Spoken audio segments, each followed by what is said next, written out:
Disculpe. Bienvenido, es usted Andrés Piqueras, ¿verdad? No, yo me llamo Vicente Díaz.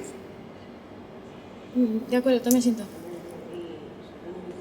Vicente Díaz, ¿no? Sí. Señorita, disculpe, ¿podría decirme dónde estoy? Sí, está usted en la última planta. Pero, ¿podría decirme exactamente dónde me encuentro? Está usted muerto, señor Díaz. ¿Muerto? ¿Cómo que muerto? Muerto, fallecido... Usted ya no está vivo. Yo no recuerdo haber muerto. ¿Y qué me pasó? ¿Fue un tiro o me apuñalaron? Porque un ataque al corazón no fue. No puedo facilitarle esa información, lo siento. ¿Cómo que no puede darme ese tipo de información? No sé, tiene que haber sido en la moto. Voy muy loco en la moto.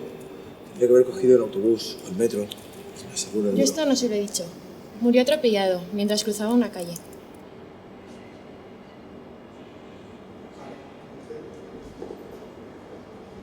Por favor, si es tan amable, ¿puede pasar a la sala de espera? Muchas gracias. Gracias.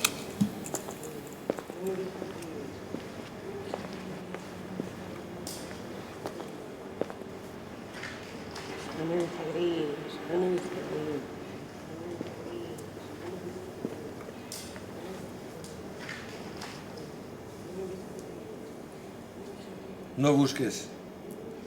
No van a servirte, no hay nadie. Usted también está... ¿Muerto? Claro. Pero esto no es el infierno, ¿verdad? Echa un vistazo. ¿Es algún angelito? Pero si esto fuera el infierno estaría lleno de asesinos, violadores... ¿Y qué te hace pensar que yo no soy el asesino? Pues el aspecto, supongo. Cierto. Los asesinos suelen ir vestidos siempre con un traje muy elegante. No te enfades. Vicente. Willy. Por cierto, ¿cómo fue lo tuyo? ¿Un disparo, quizá? Pues no lo recuerdo. Según me han dicho, fue un atropello. Antes se conducía mejor, con más cabeza. ¿Y tú? ¿Qué te pasó? Lo último que recuerdo fue salir del bar con un montón de copas de más, sentarme al volante y arrancar. No recuerdo nada más, o sea que tuve que morir en un accidente de coche. Mi mujer y mis hijos deben estar desesperados. Los últimos días solo han llovido desgracias. Mala suerte, supongo. 30 años. El mes que viene los cumplíamos.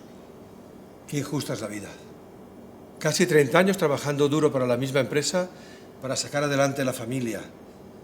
Y cuando todo parecía ir bien, la empresa, por ganar menos que el año anterior, hace un ERE y nos echa a la calle a la mitad de los trabajadores.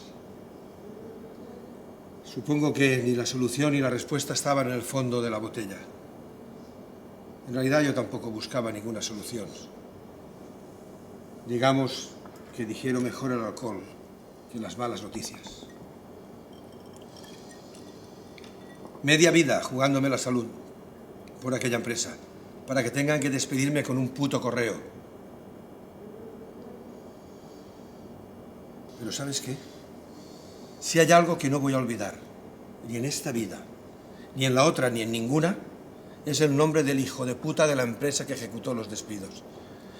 El cobarde que detrás de una pantalla nos dijo que nos íbamos todos a la calle con un solo gesto, con solo apretar un botón. Así de fácil. Clic. Nunca olvidaré aquel nombre. Vicente Díaz. Por lo visto, hoy no me sale nada bien. Me sabe mal decírtelo, pero estás aquí por mi culpa. Yo soy Vicente Díaz. No me jodas. ¿Tú eres Vicente Díaz? Te imaginaba de otra manera, no sé. Joder, ¿es cierto? Tú y yo aquí. Tienes mucha suerte. Seguro que incluso aquí sobra personal. No te va a faltar trabajo ni muerto. Les enviamos un mail y solucionado, ¿verdad? Los servicios prestados a esta empresa les serán recompensados y reconocidos, bla, bla, bla, bla. Pero a la puta calle. Muchas gracias y no vuelva. No debería beber más ya. Mira, lo mismo dijo Pepe. ¿Pepe? ¿Qué Pepe? El dueño del bar. La última persona con la que hablé. ¿Y dónde está exactamente el bar donde te emborrachaste? El bar de Pepe, hombre. En la Plaza Los Patos, delante mismo del hotel. ¿De la Astoria Palace? Exacto. No me lo puedo creer. Tú me atropellaste. Yo salía de trabajar de las oficinas justo enfrente del Hotel Astoria Palace. Y me parece un poco casualidad que yo haya muerto atropellado allí y tú hayas muerto en un accidente de coche, ¿no crees? Mira, Vicente, llevo toda la puta vida trabajando para acabar aquí. Y ahora ya no creo en nada. Perdón, Guillem Gisbert. Disculpe, ha habido un error en la base de datos. Usted no está muerto. Está en el hospital en coma. Si es tan amable de acompañarme. Mala suerte. Supongo.